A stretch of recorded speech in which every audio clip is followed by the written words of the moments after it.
Welcome back to assignment 2.2 by James Boxford. This is part 3.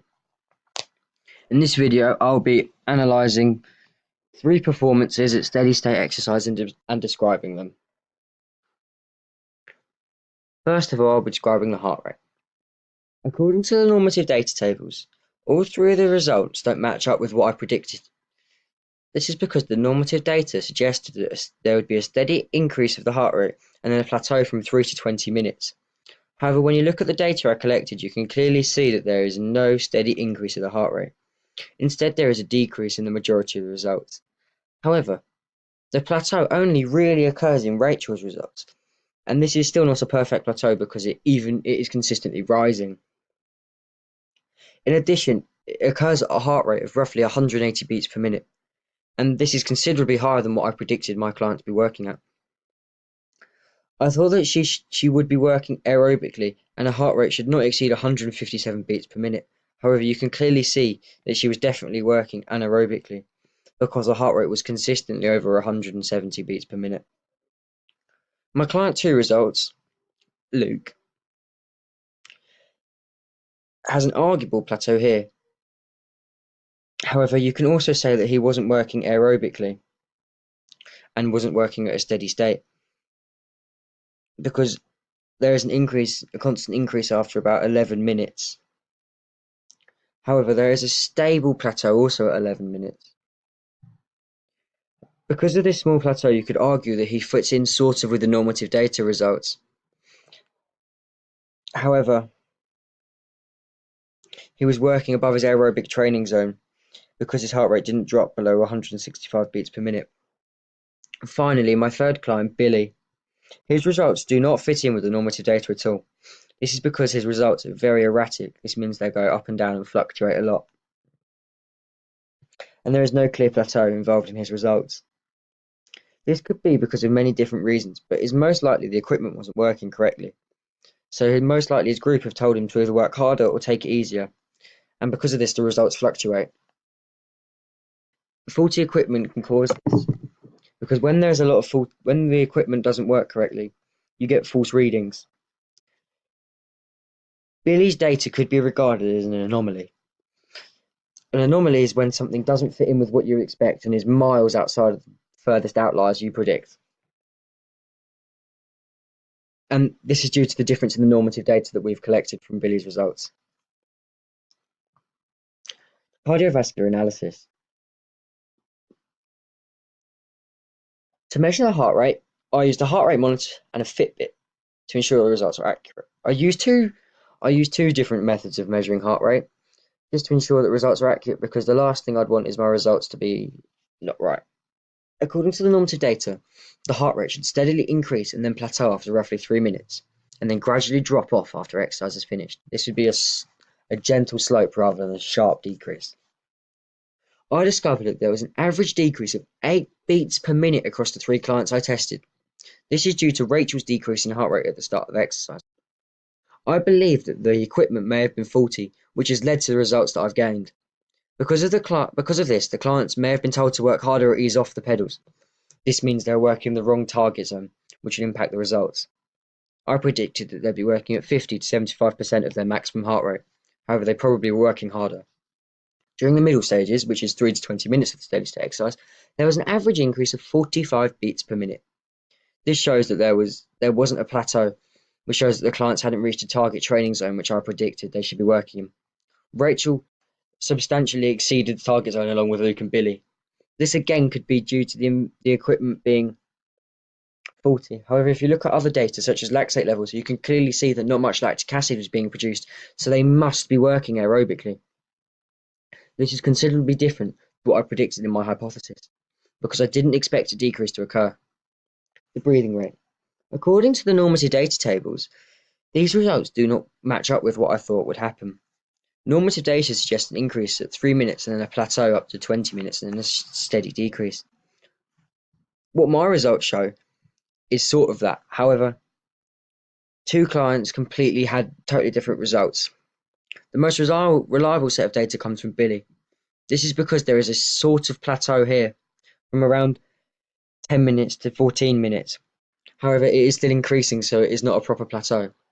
Also, Billy's results decrease from roughly 14 minutes down to 20 minutes. Luke's data is incredibly incorrect for what we predicted from the normative data. This is because it is a constant increase, and then there is arguably a plateau at 15 minutes to 20 minutes at the end. But the sharp increase shows me that he was working in the incorrect training zone. Rachel's data goes up and down for her breathing rate. It peaks at roughly 18 or 19, but constantly keeps dipping.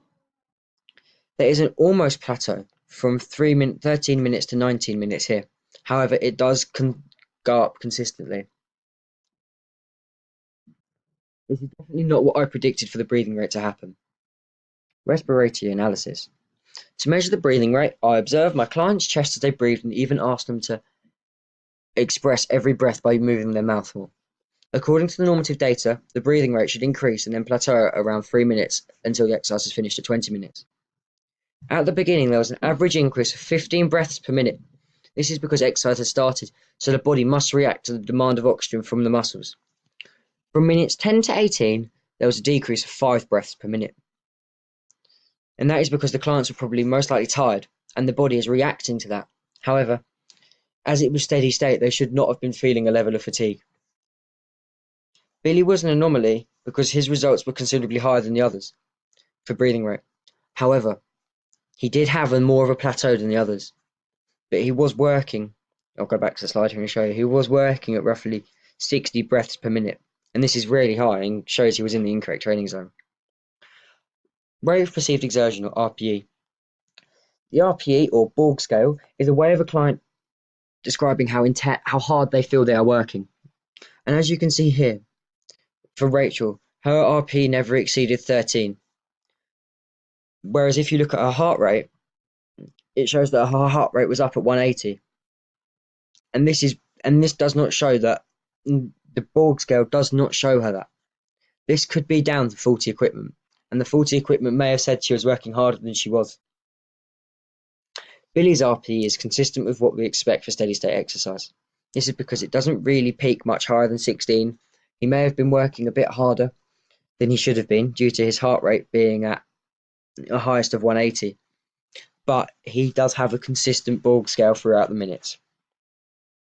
Luke's RPE never exceeds 15, and it is consistent with his heart rate because he was not working at the highest of heart rates. He was almost working at steady state. However, there was no clear plateau in either of the results. O2 saturation. O2 saturation was tested with an oximeter. This is a small device that goes on the finger and tests the amount of oxygen that is in the body. Oxygen is being used in the body. As you can see on Rachel's results, her results were very low at the start. This is due to the start of exercise and that immediate increase. Increase of heart rate. However, towards the end of her exercise, the O2 saturation plateaus at around 98 to 99. However, our other results were showing she was working anaerobically, but this shows me she was working aerobically because there was a lot of oxygen still in her body. And it's also good because you can see the clear plateau here from minutes 8 to minutes 20. There is very little increase. Billy's O2 saturation increases and decreases and then plateaus at around 10 minutes. And this also shows me that he was working aerobically. However, other results may show he was working anaerobically. This is because the lowest his breathing rate was roughly 62 at the start. Luke's O2 saturation increases and then plateaus towards the end. Again, this may be because of the sharp increase may have been because of the impact of the exercise immediately. However, there was a plateau. Lactate levels. The lactate test was done to determine whether the client was working aerobically or anaerobically. Lactic acid is a byproduct of anaerobic exercise, so if there was a high amount of lactase in the blood, you could clearly see the client was working anaerobically. I'll start with Billy's results. Billy's lactase, measured at 10 minutes, was roughly 22, and towards the end of the test, it was 16, 17. You can see that there is a decrease here. However, the high result of roughly 22 shows me that he could have been working anaerobically, and there's other data to support this from the heart rate. His heart rate was roughly 100 and His heart rate was 180. This was the highest heart rate that Billy had. And because of this, you could see that is an anaerobic heart rate. However, towards the end, his lactate was more realistic at 16, and this is consistent with the other results. Rachel's lactase peaked at 15 and decreased to roughly 8. This shows me that she was working aerobically. However, again, her other results could suggest she was working anaerobically, but due to the lack of the lactase in the blood, it clearly shows that Rachel was working aerobically. Luke's lactase almost plateaus and does not plateau. Instead, his almost forms a Z shape. This could be down to the faulty equipment in other departments, so the heart rate monitor or the O2 saturometer telling him he needs to work harder or needs to work less. And because of this, his results could be regarded as an anomaly. Also, back on Rachel's results. Her results form what we'd call the backward plateau. This is because if you flipped her results over, that would be more accurate to what we'd expect. Energy system analysis. I predicted in my hypothesis that the main energy system that would be used would be the aerobic system. This is because a steady state exercise was submaximal and lasted for 20 minutes.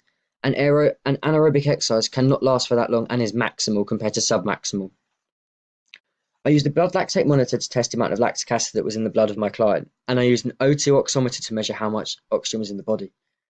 The lactate can determine if the client was working aerobically or anaerobically, and the oximeter can also determine this because the oximeter tells me how much oxygen they have left over after the heart pumping it around.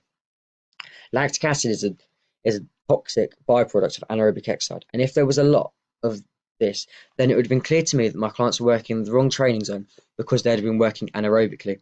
And if they'd have been working anaerobically, there would not have been the clear plateau that you expect. Thank you.